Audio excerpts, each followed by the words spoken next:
Hi, this is Tim of the 1916 Company. Welcome and thanks for logging on. If you love this watch, email us, Team Mosso at the 1916 Company. It's in the description below.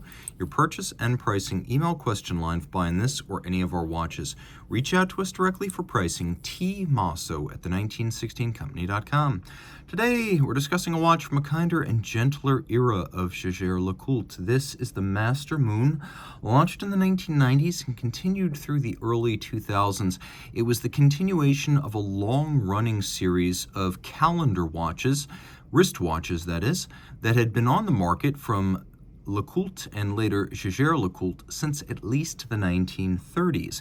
And the watch, with a couple of its elements such as the lunette-style date and the red on white calendar discs, recalls the high watermark of calendar watches from LeCoultre and JLC in the 30s, 40s, and 50s. So this is the Master Moon 37 in stainless steel. I owned this very same watch with the black dial. It's a lovely piece and an agreeable partner. 37 in diameter. It's very easy to wear, 10.3 millimeters thick, and from lug tip to lug tip, 43.4 millimeters with a 19 millimeter spacing between the lugs. My wrist is 16 centimeters in circumference. You can see how easily it wears flat, short across the wrist. Down the barrel always gives you the best view. Easily sliding underneath the cuff. Suitable for him and for her. Wrists as small as 13.5 centimeters circumference. Welcome to ride. Taking a quick look. Strap, high grade, large rectangular scale, symmetrical scale alligator leather, always indicative of an expensive and high grade cut of the beast. The edges are sheer cut. We have a monotone stitch, and we have calfskin on the bottom, no crimping, no gouging. This is a brand new JLC factory strap. And here we have the second generation Jaeger-LeCoultre folding clasp.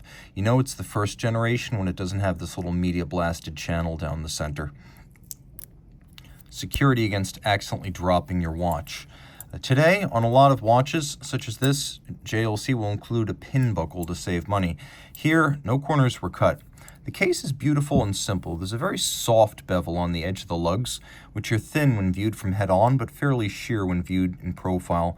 The case back is inset somewhat, which creates the impression that the watch is thinner than it is on the wrist. Another element designed to visually thin the watch, there's a little bit of an inward step from the case to the bezel, which is conical.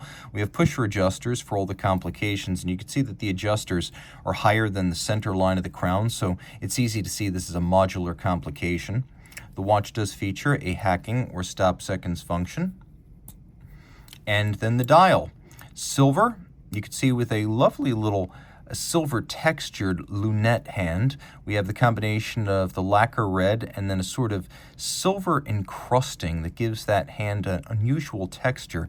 There's a concentric pattern for the countersunk small seconds, which is coaxial with the moon phase. You can see Dauphine hands faceted down the center for hours and minutes. We have tri-Arabic numerals 9, 12, and 3 with a radial scale for reading the date. We have the day, we have the month, we have the moon phase, we have the date. We also have a little bit of lume, which I'll show you now. And then we have elegant faceting, so these little windows aren't cut sheer and vertically through the dial down to the discs. You can see how they slope inward with 4 facets each.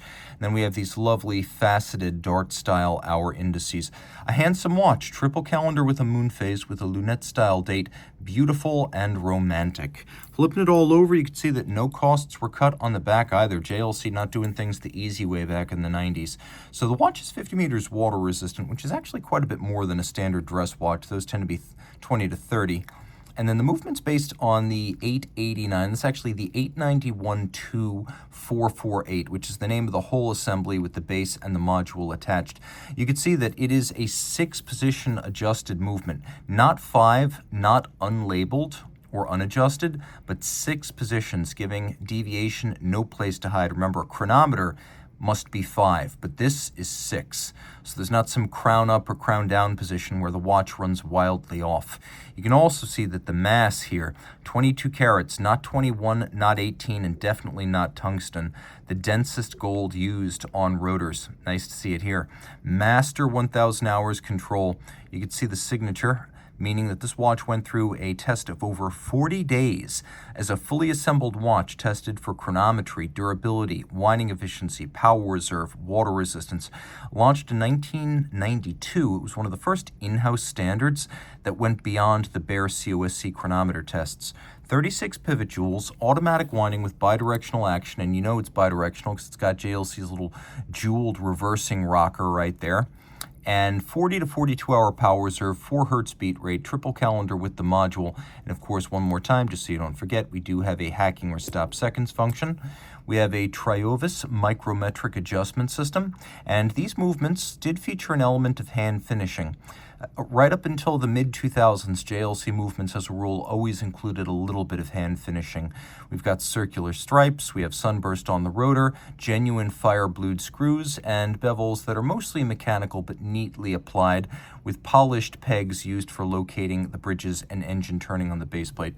It is a good-looking movement from one of the great brands in watchmaking, and an emblematic model from a long-running line of calendar wristwatches. Reach out to Team Mosso at the 1916company.com for purchase and pricing details.